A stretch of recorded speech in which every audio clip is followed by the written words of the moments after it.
What if I told you that the most viral, most emotionally charged, most ridiculed price prediction currently circulating across the XRP community, the idea of XRP reaching $60,000 per token, is neither completely fantasy nor responsible analysis, but the mathematical endpoint of a specific institutional adoption scenario that almost nobody on retail YouTube has bothered to decode honestly? Strong claim, I know. But before you scroll past this video, ask yourself this brutal question. When extreme numbers like $60,000 get tossed around social media, why does the entire conversation immediately collapse into two equally useless camps? The believers who cite the number as if it's a date on the calendar, and the dismissers who treat it as obvious lunacy without engaging with the underlying mechanics? Both responses are intellectually lazy. Both responses prevent you from doing the actual analytical work required to understand what conditions would have to materialize for that number to be the mathematical output of a model rather than the marketing hook of a YouTube thumbnail.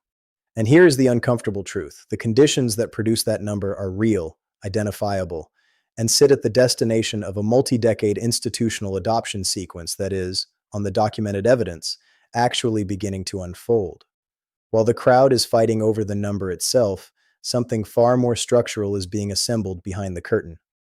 Today, I'm going to walk you through what extreme price models actually compute, why the surface argument always misses the structural one, and how to think about XRP's trajectory with the intellectual rigor the asset class genuinely deserves. And the world, once again, is missing the signal. Welcome back. On this channel, we don't trade hype, we decode structure.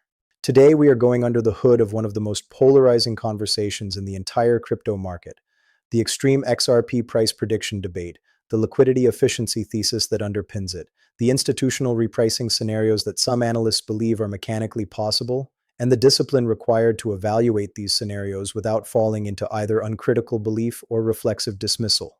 No moonboy fantasies, no emotional charts, just the mechanics of fixed supply assets meeting potentially unlimited demand, the actual size of the markets Ripple is positioning to capture, and the institutional behavior that retail has been trained to ignore.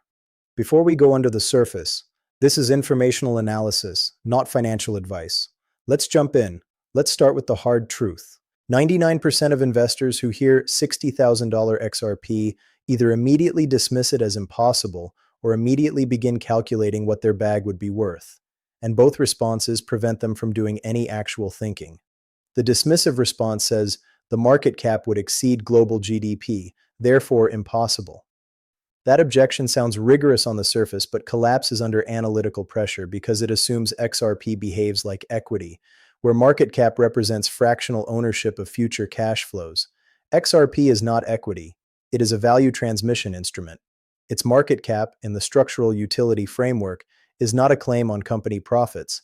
It is a reflection of how much value the network is required to move through it at any given moment in time.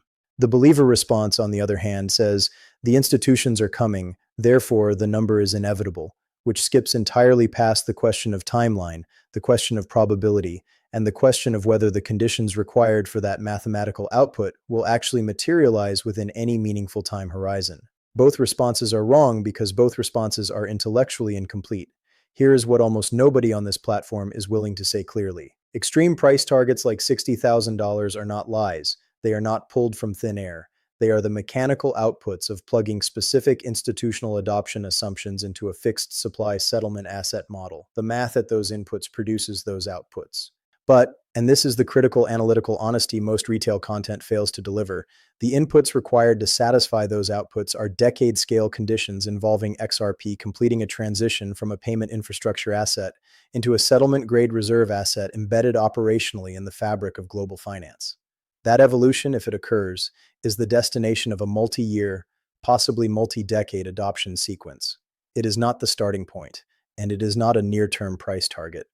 David Schwartz has, in different language, framed XRP's design philosophy in technical terms that imply exactly this long-horizon settlement-grade architecture. Brad Garlinghouse has, in interview after interview, described Ripple's strategy in terms that align with institutional integration on multi-year timelines. This is not coincidence. This is convergence between technical design and commercial strategy. And once you see the convergence, you cannot unsee it. Let me explain the liquidity efficiency thesis carefully, because retail consistently misframes it. Traditional crypto market cap calculations measure price multiplied by circulating supply and treat the result as a static valuation snapshot. That framework works adequately for assets whose primary purpose is speculation or store of value. It fails completely for assets whose primary purpose is bridging massive amounts of value across borders, currencies, and institutions in real time. Here is why. If XRP is being asked to settle $1 billion of cross-border value in a single transaction and the price per token is $3, the institution executing that transaction must source roughly 333 million tokens. That sourcing event is itself market moving. It is operationally sloppy. It is unusable at institutional scale. Now run the same transaction at a higher per token price. At $100 per XRP, 10 million tokens settles the same $1 billion transaction. At $1,000 per XRP, only 1 million tokens are required. At $10,000 per XRP, only 100,000 tokens. The higher the per token price, the more institutional grade settlement becomes operationally possible without producing market disruption. This is what the liquidity efficiency thesis means structurally. It is not a moonboy claim.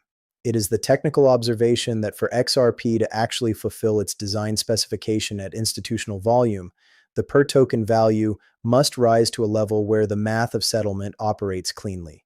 The chicken and egg problem in this thesis is that XRP needs a high stable price to be useful for large-scale settlement, but institutional settlement demand is what would produce that high stable price. The resolution of that loop happens during specific catalyst windows, clarity events, geopolitical inflection points, deadline-driven institutional migrations, during which a relatively small amount of capital inflow into a constrained float produces nonlinear price discovery that bootstraps the asset into the value density regime its design requires. Let's do the math, the kind retail desperately wants to ignore. The global cross-border payments market processes roughly $150 trillion every single year. The foreign exchange market alone moves $7.5 trillion every single day. The Bank for International Settlements documents approximately $27 trillion sitting idle in Nostro and Vostro accounts. The derivatives market sits at an estimated $1.2 quadrillion in notional value. And on top of these markets, the global real-world asset tokenization opportunity, equities, bonds, real estate, commodities, treasury products, represents potentially hundreds of trillions of dollars of assets that may eventually migrate to blockchain rails over the coming decade. These are not crypto Twitter numbers. These are the official figures from the institutions that actually measure global financial flow. Now layer the supply mechanics. XRP has a hard cap of 100 billion tokens. Roughly 40 billion remain in escrow under transparent on-chain release rules. 5 to 7 billion are estimated permanently lost to forgotten wallets and abandoned keys. Approximately 800 million XRP are now locked in ETF custodial structures. SBI Holdings has issued instruments redeemable in XRP. Evernorth Holdings holds hundreds of millions of XRP as treasury reserves. Strategic reserves, partner allocations, market maker inventory, and long-term institutional holders absorb tens of billions more.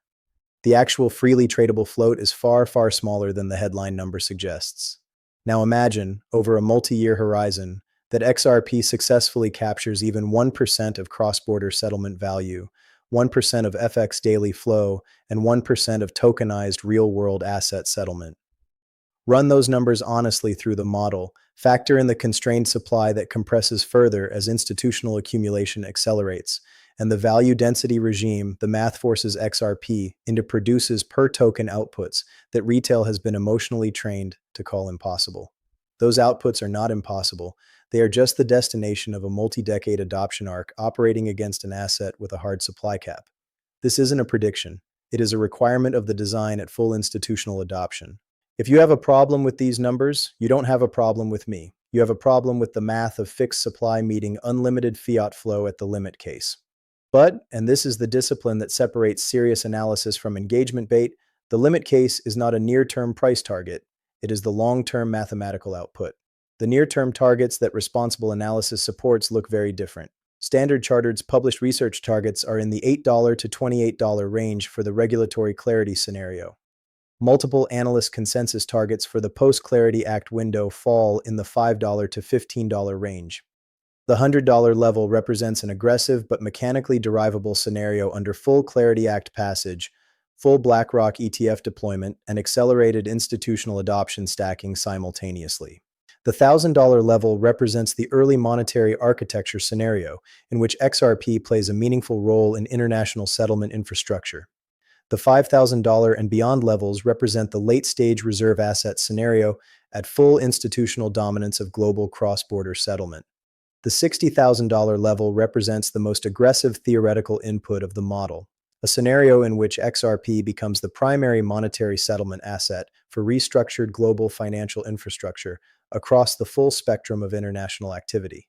Each of these scenarios sits at a different point on the time horizon, and conflating them is what produces the bad analysis dominating retail content. While retail is yelling at each other about whether 60,000 is possible or impossible, the institutional signal has never been louder. Look at what is actually happening, not what is being broadcast on social media. Ripple has spent the last several years deploying over $3 billion in strategic acquisitions, specifically to build the institutional bridge required for whale-tier capital to commit at scale. Medico for bank-grade custody, Standard Custody for New York regulated trust services, Hidden Road as a prime brokerage clearing trillions annually, Rail for stablecoin-powered payments, G Treasury for Fortune 500 corporate treasury management, Palisade for advanced wallet and custody technology. This is not a startup hoping for adoption. This is the steel and cement of the new financial system being poured at the deliberate pace that sustainable institutional integration actually requires. Ask yourself this brutal question. Does a firm with the legal exposure of Ripple, after years of litigation against the SEC, deploy over $3 billion in traditional finance acquisitions if the long-term institutional adoption sequence were not real? Absolutely not. They don't gamble. They position. And the people who really matter, the silent actors, are positioning right alongside them, on a timeline that matches institutional reality, not retail emotional urgency. Look at the broader chessboard. Larry Fink at BlackRock has gone from publicly dismissing crypto to championing tokenization as the future of every financial asset on Earth. Franklin Templeton has launched on-chain money market funds. Fidelity has expanded its digital asset custody operations. JP Morgan continues to deepen blockchain-based settlement work, recently completing a documented cross-border tokenized treasury settlement on the XRP ledger in under 5 seconds. The Bank of Japan, the Japanese FSA, the European Central Bank, the IMF, every serious monetary authority on Earth is publishing on tokenization and on-chain settlement. This is not retail FOMO. This is the apex of institutional capital pre-positioning for an environment where the math we just walked through actually begins to materialize in stages. The retail crowd is staring at price. The institutions are staring at infrastructure. One of them is going to be very, very right. The other is going to be writing comments on YouTube about how they were lied to. Now let me address a critical structural insight that retail consistently misses. Ripple's strategic position is unique in the entire crypto ecosystem because Ripple chose to work within existing financial frameworks rather than positioning itself against governments and banks.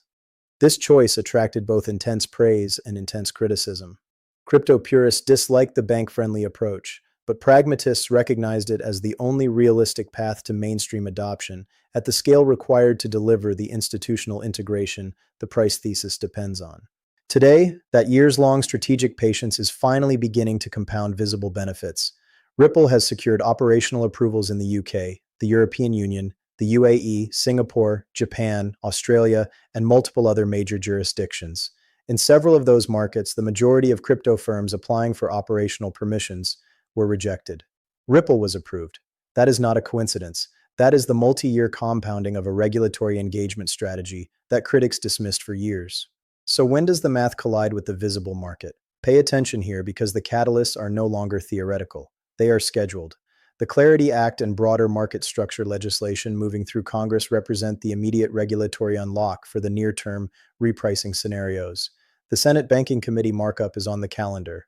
The legislative path from markup to floor vote to House reconciliation to presidential signature projects on the realistic timeline into the early summer window. The swift ISO 2022 hard deadline in November 2026 forces global institutional infrastructure migration regardless of U.S. legislation specifically. The expansion of XRP into institutional collateral categories is happening operationally right now before either of those deadlines arrive. In Asia, Japan's Financial Services Agency has already moved decisively to recognize XRP as a regulated digital asset. The Bank of Japan continues to publish CBDC research that explicitly discusses interoperability layers. The European Union's MiCA regulation is now fully operational, providing the legal certainty European banks have been demanding for years. Each of these developments is another wall coming down between institutional capital and on-chain settlement. Then there is the macro layer. The Federal Reserve continues to evolve its posture. A Fed chair transition is approaching that, by every credible candidate's documented record, points toward a more accommodative stance on payment system modernization. Global debt levels are forcing every major central bank to consider new settlement architectures. The IMF has openly discussed the need for a more efficient cross-border framework. Layer on top of that the rise of AI agents requiring instant programmatic settlement. The fuse is already lit. There are multiple fuses. They are lit in parallel, with hard deadlines forcing some of them to resolve within specific windows. Now, let me address the psychological battle that defines the XRP community, because this part of the story is genuinely structural. For years, XRP holders endured massive volatility, the SEC lawsuit, exchange delistings, mainstream media skepticism, and constant criticism. Yet the community persisted. That persistence is not random. It reflects a structural belief that survived multiple cycles of pressure that destroyed most other crypto communities. Many holders genuinely believe they are witnessing the early stages of a financial revolution that most people still fail to understand, and the historical evidence of multi-decade infrastructure transitions suggests that exactly this kind of conviction, during exactly this kind of pre-adoption phase, produces the asymmetric outcomes that retroactively justify the wait. The internet bubble of 2000 destroyed conviction in the underlying technology, even though that technology went on to transform civilization. The patient holders who survived the correction became the next decade's winners. The XRP community's structural resilience may be playing the same role. Now let's talk about the side of the equation most people refuse to confront: supply drain. While the demand side is being assembled by ETF custodians, sovereign adjacent institutional partners, treasury vehicles, AI-driven payment flows, the swift ISO 2022 forced migration, and the broader macro liquidity wave, the supply side is being quietly removed from the open market. Exchange reserves of XRP have been trending lower for an extended period. CryptoQuant data, Glassnode analytics, on-chain forensic researchers, every credible source confirms the same trend. Tokens are leaving exchanges and entering custody. Once a token enters a multi-signature institutional vault or an ETF custodian's reserves, it does not come back to market for a 10% profit. It is gone. It is parked. It is reserved for the new system. We are moving from an era of abundance to an era of scarcity, and retail has not priced this in. Think about what that means in practical terms. When the regulatory switch is flipped, when the macro liquidity wave arrives, when the institutional gates open across multiple jurisdictions simultaneously, the available float on exchanges will be a fraction of what it appears to be on paper today. Order books will be thin, buy walls will be hollow, and the price discovery process will not be gradual. It will be violent. Exactly the kind of repricing event some analysts have been describing for years, where the gap between visible market price and structural utility price closes in compressed timeframes. The XRP rich list already shows wallets in the shark tier, those holding between 100,000 and 1 million XRP, growing in number through every recent down cycle. Long-term holding wallets sit at all-time highs. The supply transfer from impatient hands into patient institutional custody is not a future event. It is happening right now, in real time, on the public ledger. New buyers eventually will not be buying whole XRP. They will be buying drops. 1 XRP equals 1 million drops. And over time, drops will be the only unit late retail can afford to accumulate. There is a phrase you will start hearing more often: the great priced out. It refers to the moment when retail realizes the entry price they wanted no longer exists. The window is closing, not in years, in quarters. The institutions have spent half a decade trying to shake you out so they can take your position. Don't make their job easy. I know exactly what you're feeling right now. You're watching red candles. You're seeing extreme predictions weaponized for engagement on every platform you use. You're seeing dismissive analysts mock the entire thesis without engaging with the underlying mechanics. And the temptation to either blindly believe the $60,000 Moonboy framing or to capitulate to the cynical dismissal framing has never been louder. I understand that. But my job is to help you distinguish between noise and signal. The extreme price predictions used as engagement bait are noise. The reflexive dismissals from analysts who refuse to engage with the actual math are also noise. The signal is the structural model itself, the documented institutional adoption sequence, the constrained supply meeting expanding demand, the regulatory and deadline-driven catalysts converging on the same window, and the multi-year arc of integration that produces different price outputs at different points on the timeline. None of that stopped because the headline number sounds absurd. It accelerated. Being early feels exactly like being wrong, right up until the moment reality catches up. That is the cruelest psychological trap in this entire industry, and the institutions know it. They are counting on it. They need a steady stream of exit liquidity from the confused to fund the entry of the informed. Markets reward anticipation, not confirmation. By the time the price discovery process produces numbers that retail finally accepts as plausible, the early positioning window will be closed. The patient holders who positioned during the period when the model output sounded absurd will have already absorbed the asymmetric upside. The late buyers will be paying premiums on a constrained float against fully unlocked institutional demand. Now, let me be analytically honest about one more thing, because responsible analysis demands it. None of the price targets we have discussed are guaranteed. The mathematical model produces specific outputs at specific inputs. The probability that all of those inputs simultaneously materialize is not 100%. Competition exists from stablecoins, from central bank digital currencies, from other blockchain payment systems, from traditional banking modernization that bypasses crypto entirely. Regulatory outcomes can shift unfavorably. Technological evolution can produce unexpected disruptions. Macroeconomic conditions can compress timelines or extend them in ways that no one currently models accurately. The thesis is structurally credible. It is not guaranteed. The honest framing is asymmetric probability with significant variance, not certainty in either direction. That framing rarely goes viral on social media. It is also the only framing that actually serves investor decision-making over multi-year time horizons.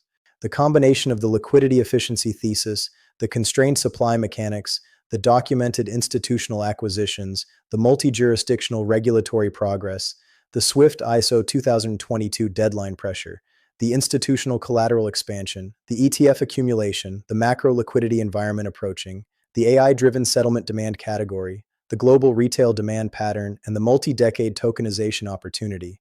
All of this is converging structurally, but on different timelines, each producing different mathematical outputs at different points along the integration arc. This is not a single catalyst. This is a structural convergence across multiple independent fronts that will manifest in stages, not in a single overnight repricing event. The XRP thesis has never had this many simultaneously aligned variables, not at any prior point in this asset's history. If you've made it this far in the video, you are not the confused, you are the informed. Hold that line. Let me leave you with this. Extreme price numbers are a distraction when used as engagement bait. They are also a distraction when reflexively dismissed without engaging with the underlying mechanics. The discipline is to engage honestly with the model, understand what conditions it requires, what timeline those conditions imply, what probability those conditions actually carry, and how to position over the time horizon that matches the institutional reality rather than the social media emotional cycle. The question is, are you arguing about the headline number, or are you doing the work to understand the conditions underneath it? History does not reward comfort. It rewards those who pay attention when the room is quiet, and who can do the analytical work when everyone else is screaming. If you made it to the end of this analysis, drop the word conditions in the comments. I want to see who actually understood what was decoded today. If you value this kind of deep structural breakdown, subscribe and turn on notifications, because the catalysts are accelerating across multiple fronts, each on their own timeline. The math doesn't lie, and the system is being built. Stay patient, stay analytically honest. And as we always do, we don't wait for the future, we plan for it. This content is for informational and educational purposes only, and is not financial advice. Always do your own research before making any investment decision.